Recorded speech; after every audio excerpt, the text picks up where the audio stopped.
Bismillahirrahmanirrahim. Assalamualaikum warahmatullahi wabarakatuh. Alhamdulillahirabbil alamin wal 'aqibatu lil muttaqin wala udwana illa 'alal zalimin.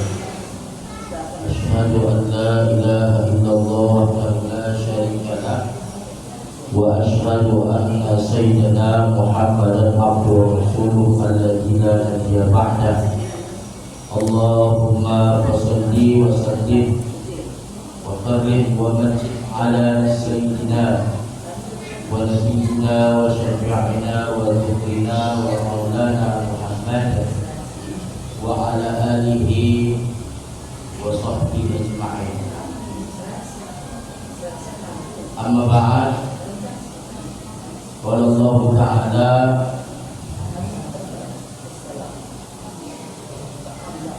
Rabbi shrah li sadri wa yassir li amri wa hlul 'uqdatam min lisani yafqahu qawli. Wa qala Allah Ta'ala subhanaka la ilma lana illa ma 'allamtana innaka antal 'alimul hakim. Wa qala Rasulullah sallallahu alaihi wasallam man kharaja fi talabil ilmi fa huwa fi sabilillah. Shadaqallahul azim wa shadaqa rasuluhu nabiyil karim wa nahnu ala dzalika minasy syahidin wasyakirin walhamdulillahi rabbil alamin. Ibu yang dirahmati Allah Subhanahu wa taala, bersyukur kita kepada Allah Subhanahu wa taala di atas segala nikmat yang telah diberikannya kepada kita. Nikmat apapun itu kita pantas bersyukur, karena dalam banyak riwayat dikatakan wa ja'alnakum wa ja'alnahu, jadilah kami, jadilah mereka, kita adalah abdan syakura, hamba Allah yang pandai bersyukur. Mudah-mudahan kita semakin hari bertambah usia, berkurang jatah hidup, semakin kita konsisten istiqomah menjadi hamba Allah yang senantiasa kita bersyukur di atas segala apa yang telah diberikan Allah kepada kita. Amin ya rabbal alamin. Seterusnya mari kita perbanyak salawat dan salam kepada Rasulullah sallallahu alaihi wasallam, yang mana kita harapkanlah nanti daripada Rasulullah syafa'atul uzma yauma la yanfa' malun wala banun illa man atallaha biqalbin salim. Amin ya rabbal alamin. Ibu yang dirahmati Allah Subhanahu wa taala, khususnya para pengurus daripada pergerakan kita ini, juga seluruh jamaah yang hadir pada hari ini. Kita mengaji di mushola karena lain hal dan sesuatu, maka kita hari ini mengaji setelah tadi membaca surah Yasin. Selanjutnya kita ta'lim. Mudah-mudahan apa yang disampaikan nanti menambah ilmu kita, tentunya dapat menambah kualitas amal ibadah kita kepada Allah Subhanahu wa taala. Ibu-ibu yang dirahmati Allah Subhanahu wa taala, kita sudah berada di tahun baru Islam, yaitu 1445 Hijriah. 1444 Hijriah telah meninggalkan kita. Kemarin ada amalan awal tahun, yaitu disunnahkan kita mandi hujan rahmat, hujan barokah. Kebetulan pula hujan itu malam, maka banyak yang mungkin sudah sempat ke Pulau Kapuk. Pulau Kapuk tahu kan? Sempat tidur. Ya, satu yang kedua tengah malam mandi, tak semua orang tahu dah, bilang pula kena ibu nak simpan.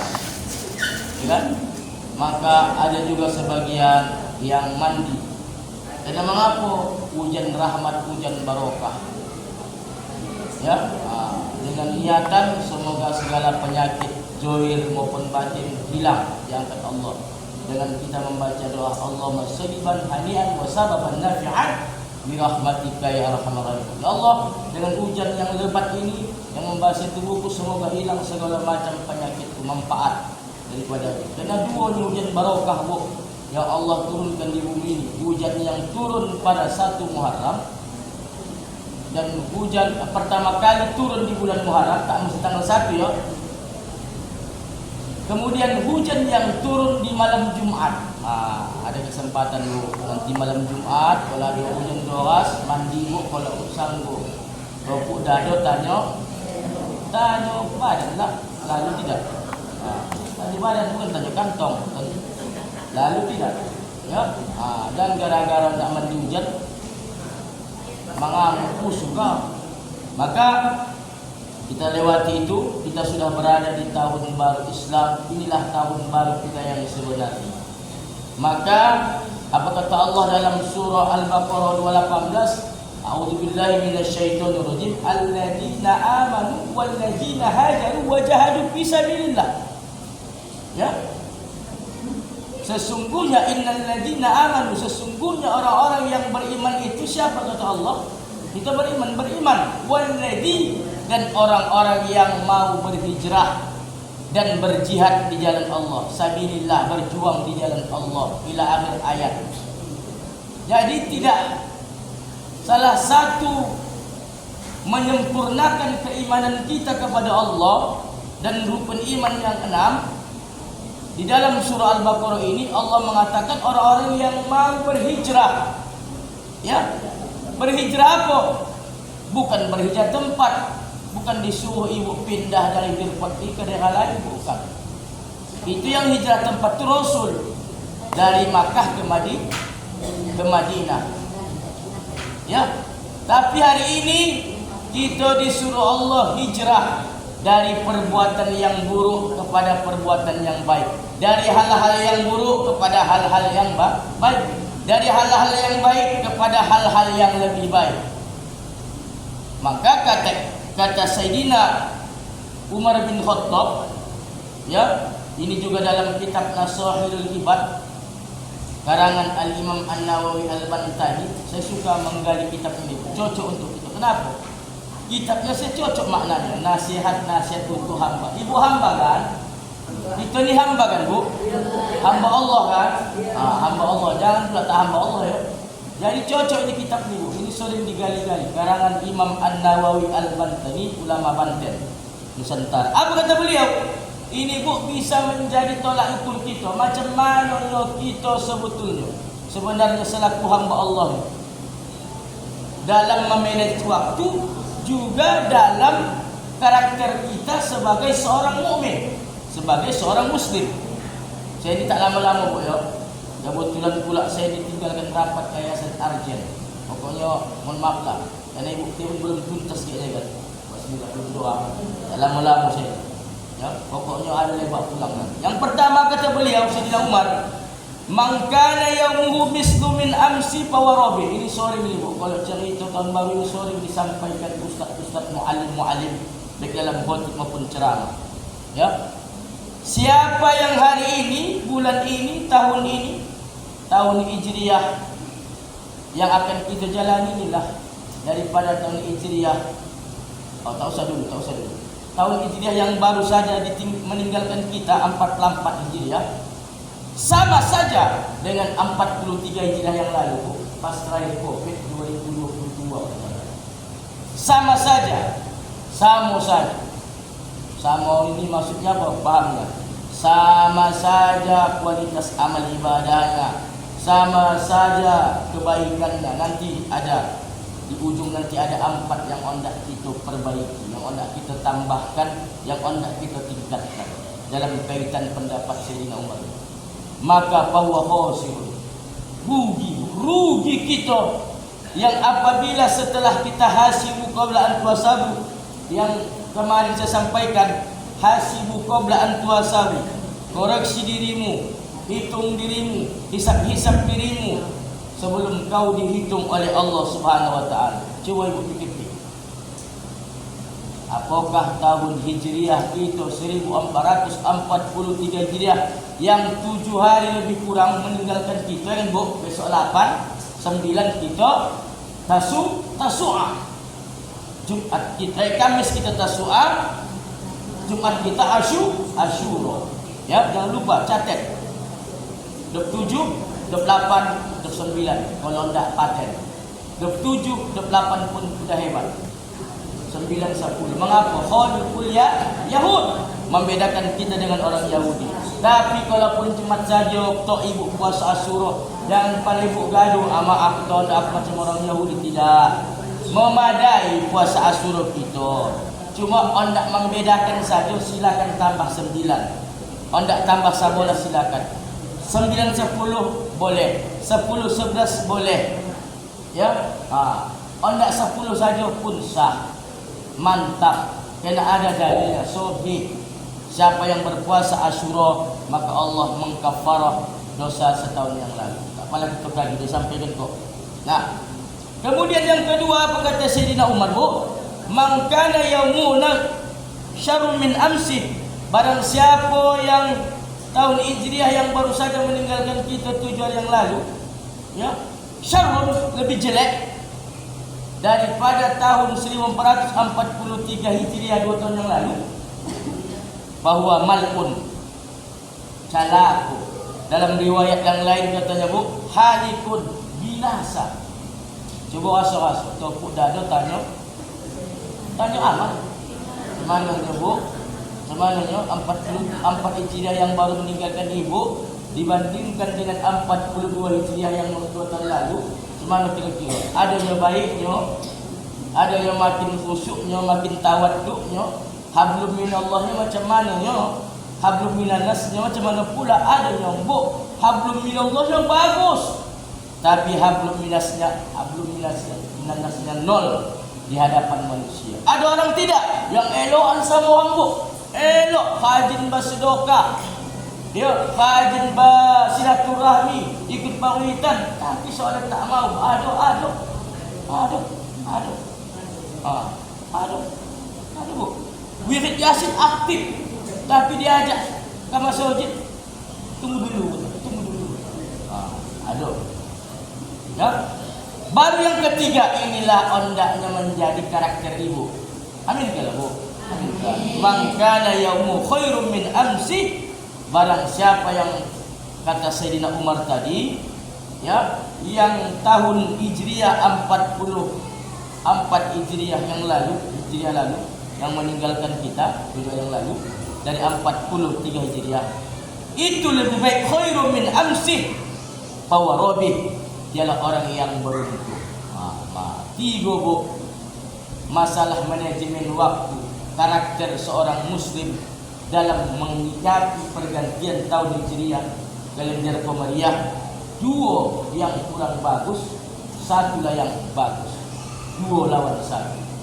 Memang kalau kita lihat secara logika, bohong. Ya. Ini siapa yang tahu jawabannya? Itulah ibu lah. Mana tahu saja. Ustaz tahu jawaban? Tak tahu. Masing-masing lah. Ya.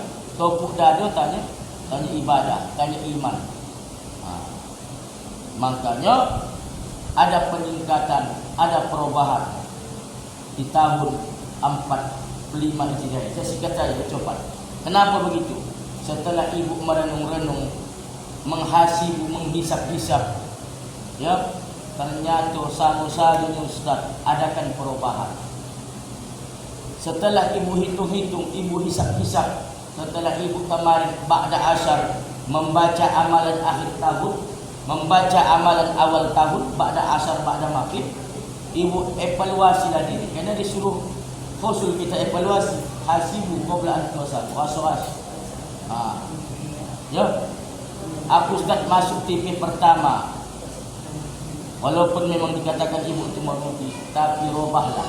Apalagi masuk golongan kedua, hati-hati, calako, binasa. Bukanlah makna malun di sini langsung dibinasakan Allah kita di dunia ini, tidaklah. Kalau tidak, tak hidup kita langsung. Bagi itu ditengok Allah akhir tahun, kau TV yang kedua calako, langsung kita dicalakan Allah, dibinasakan Allah. Tapi Allah kasih kesempatan kita. Dan jangan mogah kita, Bu.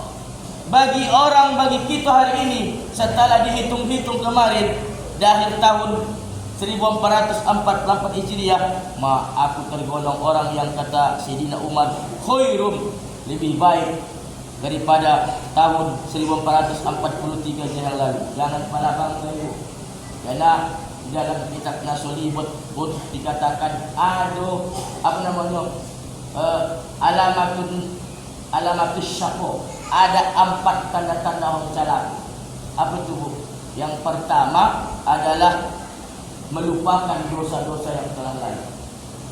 Yang kedua, mengingat kebaikan-kebaikan. Ini akan kita bahas pada pertemuan selanjutnya. Ya, mak aku hebat ini. Kau ni hebat, tak boleh begitu. Selaku seorang mukmin. Nah, ibu-ibu yang dirahmati Allah Subhanahu wa taala, setelah kita tadi menyampaikan, berpikir bahwasanya kita sudah memposisikan diri kita di antara salah satu tipe karakter manusia di antara 3 karakter manusia yang disampaikan Umar bin Khattab, maka ada juga yang perlu kita evaluasi. Maka dalam kesempatan yang mudah ini bu, ada 4 hal yang mesti kita tingkatkan. Ya, bagi yang golongan pertama tadi bu, dia sama saja, dia rugi. Yang kedua tadi celaka, yang ketiga tadi beruntung. Ini juga perlu evaluasi, perlu ditingkatkan. Kenapa? Karena kembali kita ke dalil Quran tadi, apa kata Allah? Innal ladzina amanu, sesungguhnya orang-orang yang menyatakan dirinya beriman, kita inilah wal ladzina hajaru, orang-orang yang mau hijrah, pindah, wajahadu, berjihad. Hijrah di sini yang saya katakan hijrah dari hal-hal yang buruk. Tergolonglah ibu, kita contohkan masuk golongan pertama, kedua, golongan yang sama saja kualitas amal ibadahnya, bahkan lebih jelek, ya, maka robahlah. Dan ngapa? Karena tadi dari hal-hal yang buruk kepada hal yang baik. Bagi yang dia sudah baik, maka tambah lagi, lebih baik lagi. Maka dalam ini bu, ada 4 hal yang mesti kita tingkatkan. Yang pertama, kata para ulama, tazidul iman, tingkatkan iman kita. Ya, kualitas iman kita di hadapan Allah Subhanahu wa taala. Dalam qaul lain, tajdidul iman, perbaharui iman. Apa maksud Ustaz? Bukan iman tu hendak ditukar, bukan, tapi perbaharui iman. Apalah salah satu usaha kita bu, agar iman kita ni senantiasa baru, ya, yaitu melaksanakan rangkaian ibadah yang diperintahkan Allah. Maka orang-orang yang ingin imannya senantiasa awet, salah satu kiat usahanya adalah laksanakan ibadah kepada Allah Subhanahu wa taala. Perbanyak ibadah. Ya. Perbanyak ibadah. Tajdidul iman. Tingkatkan iman, tambah iman kita bu. Karena di dalam definisi iman yang sudah kita baca, yang sudah kita pelajari, disampaikan oleh guru-guru kita, dan kita paham itu semua. Apa definisi iman? Takriru bil lisan, diucapkan dengan lisan. Bersaksi kita, asyhadu an la ilaha illallah wa asyhadu anna muhammadar rasulullah. Ya, itu ucapan itu. Kapan itu bu? Setiap solat. 17 kali, 17 kali berapa? Pokoknya setiap solat lah. Rakaat kedua, ya, ketiga kalau solat maghrib, rakaat kedua solat subuh, kalau isya, zuhur, asyar itu rakaat 2 dan rakaat 4. Betul kan? Betul. Berapa kali? Kalikanlah, tak pandai matematika. Berjanji kita kepada Allah, bahkan azan juga disebutkan asyhadu alla ilaha illallah. Maka ya, sudah kita saksikan di hadapan Allah. Aku ya Allah bersaksi bahwa Engkaulah Tuhanku, Engkaulah Tuhanku, dan Nabi Muhammad adalah utusanmu, Rasul.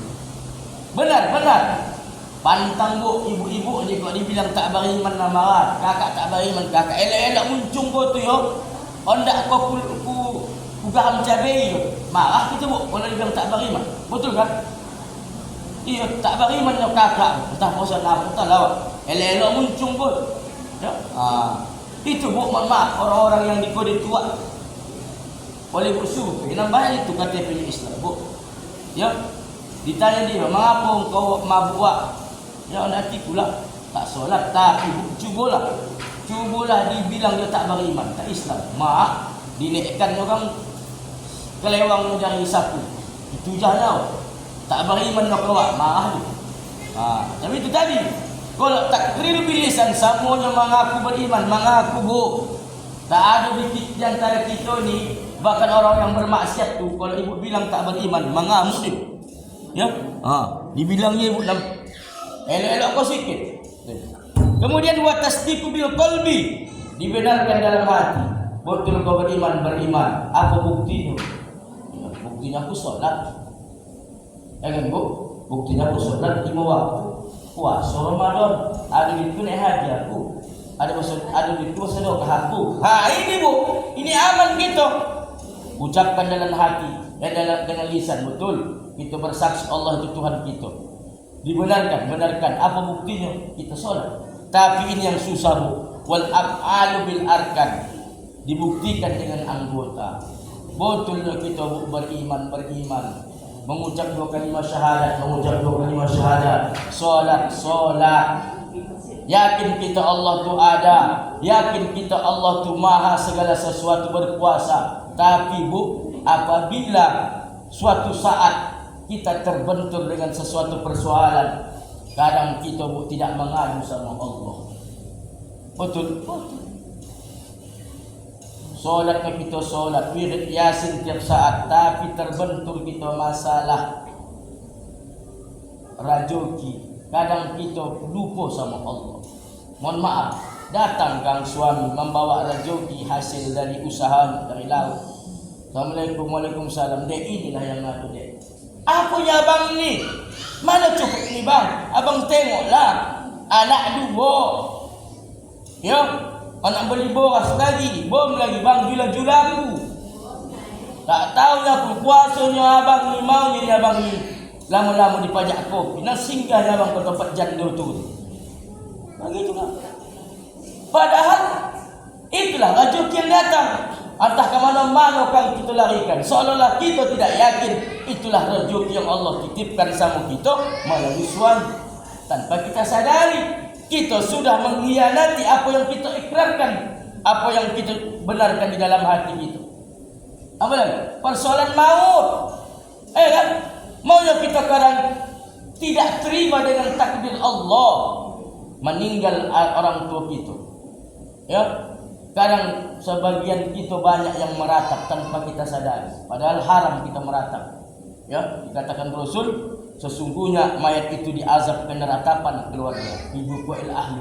Meratap, tak terima kita takdir Allah. Ya Allah, kenapalah cepat kau ambil suamiku ni ya Allah? Ya, padahal dah kami bawa dia berobat, kami bawa ke tabib. Mengapa ya Allah cepat kali kau ambil suamiku ni? Ya, tak terima kita dengan takdir Allah. Maka di situ kita sudah dipertanyakan keimanan kita. Jodoh begini juga kan? Anak gadis awak sudah tengok kapal 30, awak pun gaduh. Anak gadis awak model orang rumahan, gaduh awak. Curhat awak sama kawan awak. Tahu kakak di mana ada orang bisa menengok-nengok kakak? Ada kak di sungai Lunang sana. Datangilah namanya Atok ini. Tolong dulu, Tok. Tengokkan dulu anak gadisku ni, entah ada hangal-hangalan. Sampai sekarang tak ada yang nak melirik.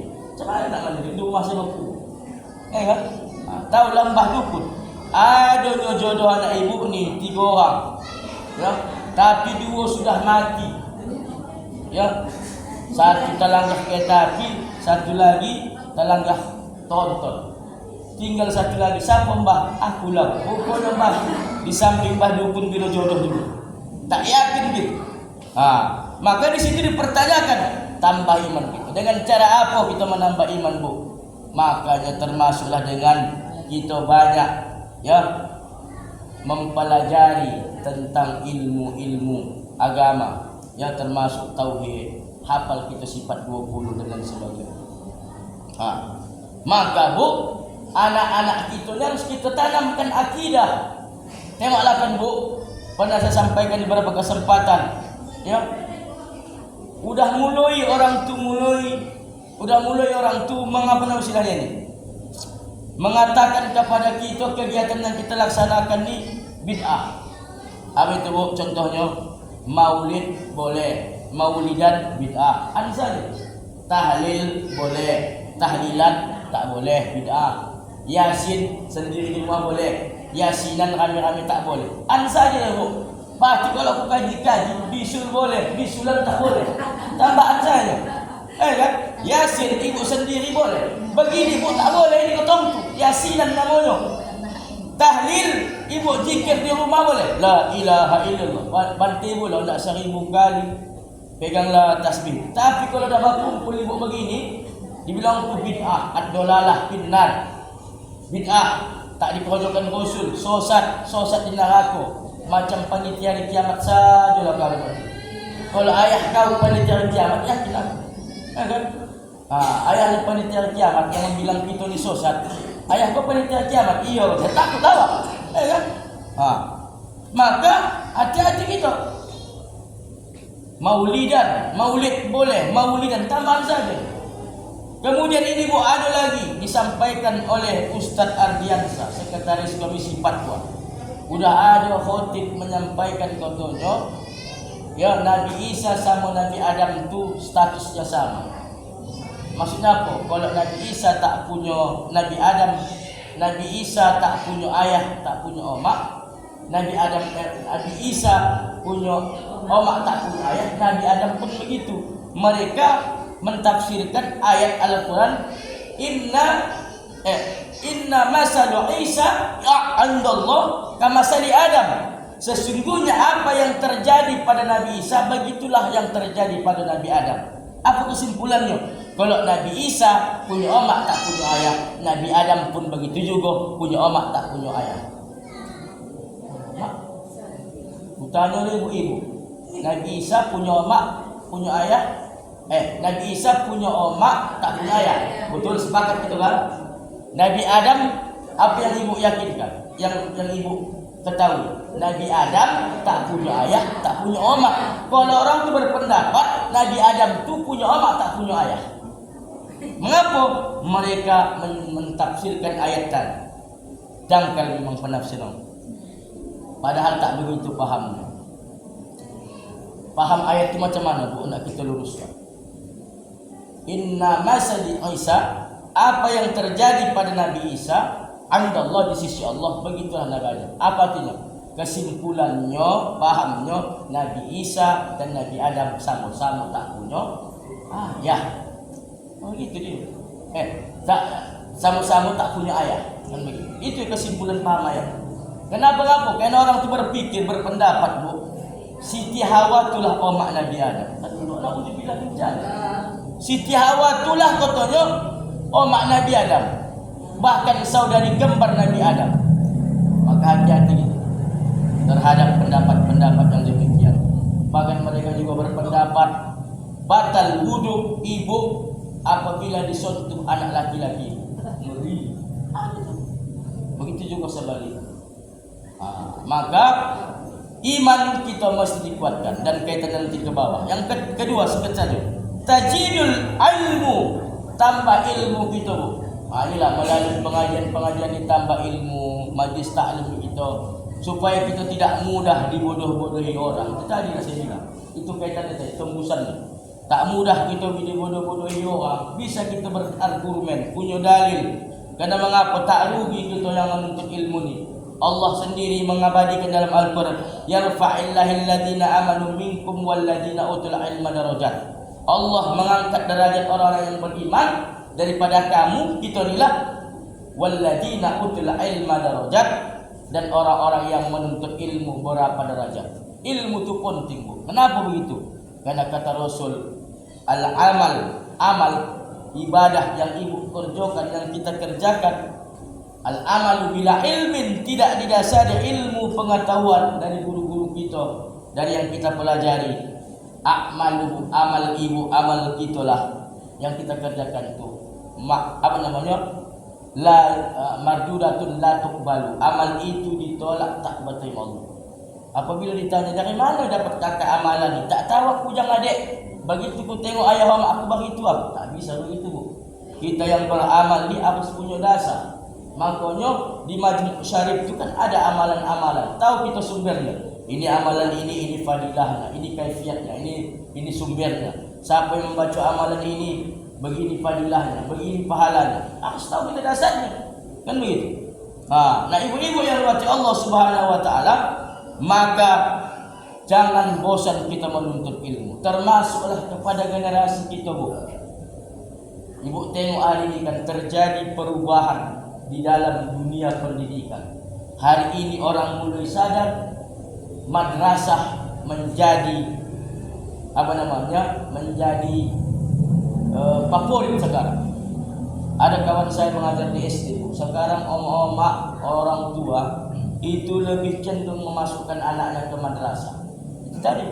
Karena pemerintah katanya tidak dihapuskan madrasah. Cuma ada dua bu, pesantren sama sekolah umum. Bayangkan ibu lah, apakah mampu kita masuk anak ke pesantren? Tidak. Yang ada bu, masuk ke madrasah saya gawat, tempe bu, walaupun aku tempe bu. Tapi itu tadi bu, kita punya keinginan, punya tanggung jawab. Karena bu, apa yang terjadi sama kita belum tentu terjadi sama anak. Maksudnya apa? Apa yang kita hadapi saat sekarang ini belum sama hadapi anak. Artinya apa? Harus ada disiplin ilmu yang mumpuni, terutama ilmu agama, harus kita tinggalkan sama anak kita. Karena Allah mengatakan, jangan kamu tinggalkan generasi di belakangmu yang lemah. Ya, zuriatan di apa? Lemah apanya? Lemah akidahnya, lemah imannya, lemah ilmunya. Ya, kita ahli sunnah, belajar gitu sama guru-guru kita. Tiba besok kalau anak ini tidak kita bentengi, tidak kita masukkan ke pendidikan yang tepat sesuai dengan apa yang kita pelajari, hati-hati bu. Bukan tak mungkin nanti anak ibu jadi musuh. Udah ada contoh. Meninggal ayahnya, meninggal omaknya bu, karena dia paham wahabi. Hati-hati. Itu kajian ada. Saya tak dikasihnya, tak dikasihnya baca kulhu. Mayatnya pun kau tak boleh ditutup, dibuka. Menurut pemahaman dia, kenapa mogak? Ya Allah, ayah memandikan jenazahnya bu tak boleh banyak-banyak, cukup sampai skop. Kan? Tak ada talqin kubur. Kan? Ada kejadian begitu di STP, anaknya di Jakarta meninggal. Ini bukan kita aku cerita karena menjaga kode etik jurnalistik. Tak dikasihnya, padahal tiga itu laki-laki. Walaupun menengok aku duanya laki-laki ni yang ahli sunnah, yang Indonesia yang buat. Tapi kena kawan di duit, kak orang bercakap lah incik ini, kau tak salah saya, Pak Romaino. Apa kata inciknya? Dia lembaran. Kau pikir yang meninggal ni binatang? Tak boleh bu. Baca talqin begitu ditanam di kubur, cabut. Kan bu? Yang mati ni manusia lah. Kan begitu? Bukan binatang yang mati. Kucing saya pun kita kubur elok-elok. Manusia dikubur elok-elok, dibacakan. Karena ada perintah, ada aturan, dibacakan dia talqin. Kan begitu? Walaupun memang sunnah, tak wajib untuk membacakan talqin kepada orang yang di dalam kubur, yang baru dikubur. Kenapa? Menolong dia untuk menjawab persoalan-persoalan malaikat. Walaupun itu tidak 100% bu? Sukses. Namanya kita menolong, membantu. Maka ibu bukan tak mungkin suatu saat anak awak jadi musuh awak. Hati-hati kita bu. Udah ada kan viral kan seorang anak, kan dihalalkannya dakwah maknya karena tak sepaham sama dia. Karena dia ajaran orang tu apabila tidak sepaham halal dalam. Ada lagi berani dia membilangkan orang tuanya apalah istilahnya. Itu tadi dengan sebutan yang tak layak, disebabkan orang tuanya tak sepaham dengan dia. Banyak sudah viral kejadian, banyak teman-teman begitu. Ya, makanya hati-hati itu. Makanya tanggung jawab kita selaku orang tua, jangan sampai kita meninggalkan anak cucu kita, keturunan kita yang lemah imannya, yang lemah akidahnya, yang lemah ilmunya, mereka mudah nanti terombang-ambing, mudah mereka dipengaruhi. Terutama hari ini kita lihat paham-paham yang menyesatkan, yang nanti pada gilirannya kita selaku orang tua hanya bisa melihat anak-anak kita sudah tak sepaham dengan kita. Jadi maka ini PR kita. Nah, ibu-ibu yang dirahmati Allah Subhanahu wa taala, yang ketika tajidul amal, tambah amal ibadah kita. Maka solat ditingkatkan. Setelah kita tadi merenung, mengevaluasi macam mana ibu tengok tahun yang lalu itu macam mana? Macam mana bu? Jangankan sunat ustaz yang wajib saya bawa pasal. Ya Allah, ya Allah. Maka evaluasi hasil tambah bu. Kalau yang dulu hanya sekadar lepas yang wajib, tahun ini tambah yang sunnah-sunnah. Tambah puasa sunnah kita, tambah solat sunnah kita, ya. Kemudian tambahlah amal-amal bid'ah. Ustaz, aku tak lari Ustaz. Menambah solat ni tak lari Ustaz. Tahu dah senang tua-tua ni. Ustaz saja yang sapatu sepuluh tua dah kono mati. Apa lagi aku tak kepala orang. Ya, udah puasa ibu. Tak lalu lu Ustaz. Aku mulai 25 tahun udah mulai kumat asam lambung Ustaz. Syukur lepas puasa wajib. Alhamdulillah. Bersedekah kata Ustaz, makan kusari ke sana. Payah lagi benar betul. Solat sunnah ditambah, kehmatnya kumat, disuruh puasa sunnah, lambungnya kumat, disuruh bersedekah, makan pun dikasih anak jiran. Udahlah, kata Rasulullah, ada satu amalan, ibu, yang itu kecil, ringan di lidah, tapi berat di timbangan. Apa itu bu? Zikir. Subhanallah wa bihamdi, subhanallah. Yang disampaikan kemarin kan, kalimatani khafifatani ala lisan, dua kalimat enteng di lidah, ringan. Apalah susahnya? Subhanallahazim, subhanallah wa bihamdi. Ya, Maha Suci Allah yang Maha Agung, Maha Suci Allah terpuji baginya. Atau boleh dibalik bu, terserah. Mana saja pun jadi. Aku Ustaz, kalau aku tengok wa bihamdi dulu, subhanallah wa bihamdi, subhanallah, silakan tapat dol. Aku Ustaz ajim dulu, subhanallahil azim, subhanallah bihamdi. Kena beda bu dalam kitab Majmu' Syarih, dalam kitab Ratibul Hadats beda. Ya. Jadi jangan kita batongkah ajim dulu atau bihamdi dulu. Kenapa? Nanti yang mau tak berzikir, elah tak berzikir. Jangan batongkah bakunut tak bakunut. Yang golak siapa? Yang tak salat subuh. Jangan batongkah 20 sama 11 rakaat, 8 rakaat. Yang golak siapa? Yang golak. Elok aku tak salat tarawih. Maka itulah bu. Tak bisa menambah solat sunnah tak lalu. Khematik Ustaz, puasa sunnah tak lalu Ustaz. Napa lambung kumat puasa Ramadan saya Ustaz? Itu pun aku kamu tak paksa aku namun mengganti tak lalu kamu bayar fidyah Ustaz. Bersedekah Ustaz, aku pun tak lepas. Makanya ada satu amalan yang luar biasa. Subhanallah wa bihamdi. Subhanallah. Pegang. Kakak, macam mana kakak tengok saya? Tak pulang lagi. Subhanallah bihamdi. Subhanallah lagi. Mohon ibu. Wala pernah mengganggu. Ini kau dah konsentrasi. Subhanallah lagi. Kakak. Tunggu ya. Bisa terjadi. Jangan. Konsentrasi terus. Jangan mulai dipengaruhi. Maka tambahlah amal kita, ibadah kita, ya, mudah-mudahan jauhlah lebih baik lagi, ya, peningkatan kualitas amal ibadah kita di hadapan Allah di tahun baru yang akan datang ini. Karena ini masih 7 hari, masih ada kesempatan, masih terbuka waktu lebar, masih banyak waktu. Baru 7 hari bu, jangan pala gaduh, ya. Maka tambah evaluasi, tambah amal ibadah kita di hadapan Allah Subhanahu wa taala. Ikuti pengajian peringkat, jangan bosan. Di mana pengajian ikuti.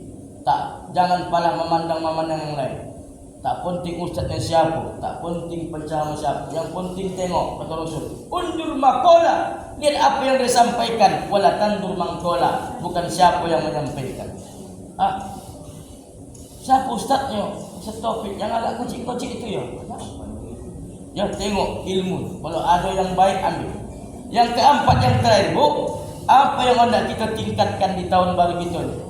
Yang baru 7 hari kita jalani, supaya kita menjadi orang yang beruntung di tahun ini dibanding tahun yang akan datang. Setelah kita tadi evaluasi hasil, yaitu tazidul khair, tambah kebaikan kita.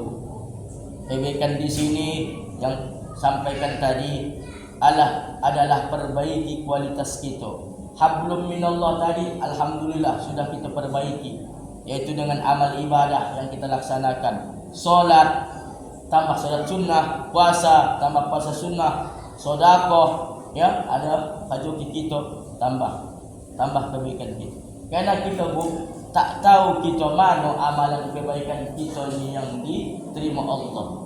Al-Imam Al-Ghazali, ya, nama lainnya Al-Imam Junaidi Al-Baghdadi, pengarang kitab apa namanya ni? Pengarang kitab apa namanya lah tasawuf ni, Al-Ihya Ulumuddin, Bu. Dia menulis kitab dengan tinta hero. Begitu sedang menulis kitab, Bu, hinggaplah seekor lalat di tintanya. Dia pun diberhentikannya. Lantas lalat itu meminum tintanya dan lalat itu pun kenyang. Dia pun terbang.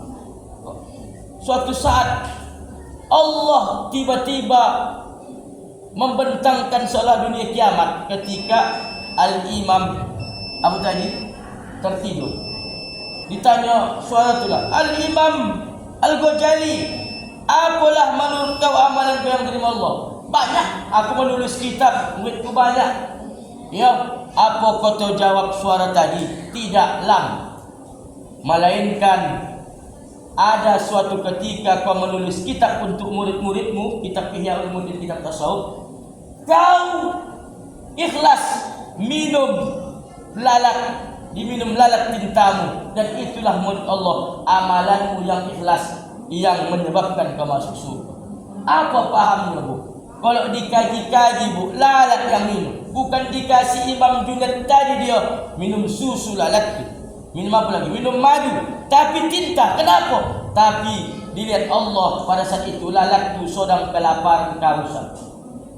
Itu lalat. Apatah lagi ibu, ada jiran ibu sebatang kara, suami dah lama meninggal, anaknya tak ada, sakit-sakitan, tak tolong mencari makan. Ibu antarkan setiap hari sapir.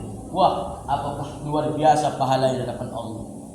Makanya, Bu, amalan yang terbaik itu apa? Yang memang dibutuhkan. Lalat tadi mengapa tak jadi mati? Kenapa? Imam Ghazali mengilaskan tinta penanya diminum oleh lalat tersebut. Nyawa tak jadi malaya. Ada begitu jiran kita. Sebatang kara, tak tolong mencari makan. Ibu antarkan, tak jadi nenek itu menghadap Allah. Ya, tak faktor juga umurnya belum sampai, ajalnya belum sampai. Maka tambah kebaikan itu. Karena amalan yang terbaik itu orang butuh. Kan begitu.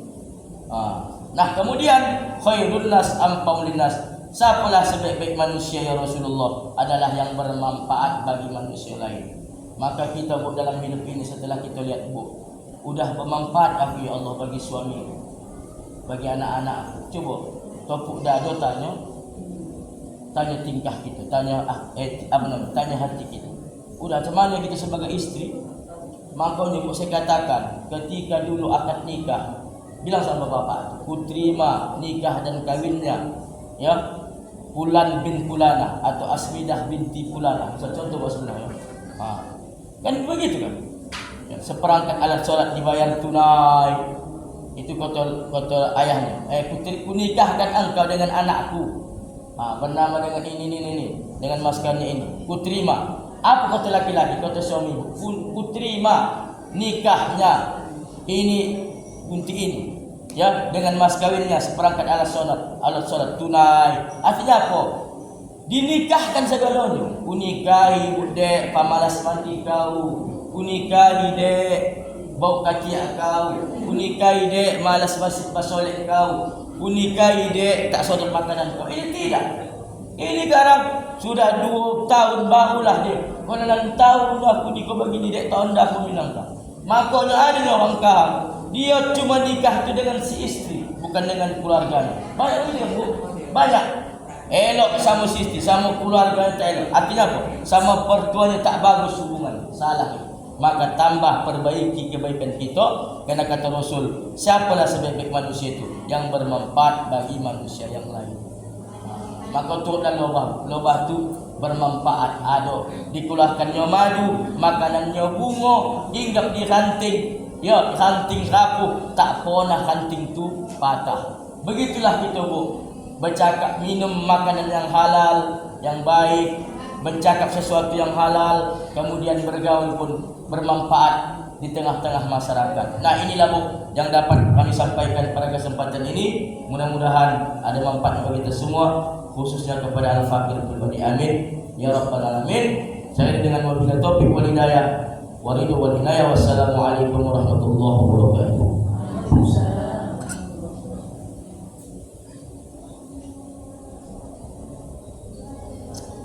Contoh kita ya.